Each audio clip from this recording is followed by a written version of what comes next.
Hello, Cho. Let's set the given question. The question says a 42 kg block of ice moving on rough horizontal surface stops due to friction after some time. If the initial velocity of the decelerating block is 4 meter per second, the mass of ice in kg that has melted due to the heat generated by the friction is latent heat given है हमें ice की 3.36 10⁵ joule per kg. Option A given है 1 into 10⁻³ Option B 1.5 10⁻³ Option C 2 into 10⁻³ Option D 2.5 10⁻³. सो इस question का जो की concept यहाँ पे हम लिख सकते हैं, that is the concept of latent heat. Basically latent heat के बारे में हमें पता है कि लेटेंट हीट वो हीट है जब रिक्वायर्ड होती है in the process of face change. ठीक है, और फेस चेंज हमेशा कांस्टेंट टेम्परेचर पे होता है, ये हमें पता है. और उसका एक्सप्रेशन जो होता है that is given by Q equals to M into L, where L can be latent heat of vaporisation और it can be latent heat of fusion. ठीक है, तो ये जैसा एक्सप्रेशन हमें याद रखना है लेटेंट हीट का. जब भी फेस चेंज होगा तो हम ये एक्सप्रेशन को यूज करते हैं, एंड फेस चेंज हमेशा कांस्टेंट टेम्परेचर पे होता है. ये basic understanding we need to have. अब यहाँ पे जो क्वेश्चन गिवन है उसमें हमें बोला गया है कि एक ब्लॉक है आइस का इस तरीके से, और ये हमारा सरफेस है, इसके ऊपर ये कुछ वेलोसिटी से चल रहा है, वो गिवन है 4 मीटर पर सेकेंड. और फाइनली ये जो सरफेस है ये रफ है, तो इस रफ सरफेस की वजह से क्या होगा, ये फाइनली कहीं जाके एक पॉइंट पे जाकर के रेस्ट पे आ जाएगा. अब यहाँ पे बोला गया सरफेस रफ है, तो हमें पता है कि रिलेटिव मोशन को अपोज करने के लिए फ्रिक्शन फोर्स एक्ट करेगा इन द अपोजिट डायरेक्शन.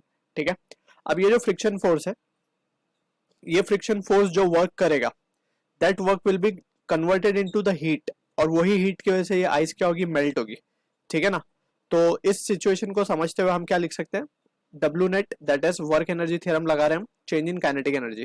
ठीक है, तो नेट वर्क डन, यहाँ पे work done is only due to the force of friction in this case. तो यहाँ पे हम लिखेंगे फोर्स ऑफ फ्रिक्शन, या फिर सिंपली इसको हम इस तरीके से लिख देते हैं WF, यानी कि work done by friction force, and that will be equals to change in kinetic energy. Finally जो काइनेटिक एनर्जी है वो जीरो होने वाली है, और initially it is moving with half m v का स्क्वायर. v यहाँ पे 4 है तो 4 का स्क्वायर. ठीक है, और अब यहाँ पे हम इसको वर्क डन बाय फ्रिक्शन है, तो हम देख सकते हैं डिस्प्लेसमेंट टुवर्ड्स राइट है, फ्रिक्शन फोर्स अपोजिट है, तो इसको भी हम नेगेटिव डाल देंगे.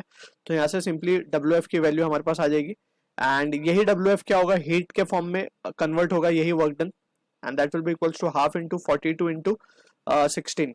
ठीक है ना, तो this value comes out to, so ये कैलकुलेशन पे हमें आंसर मिलेगा 336 जूल.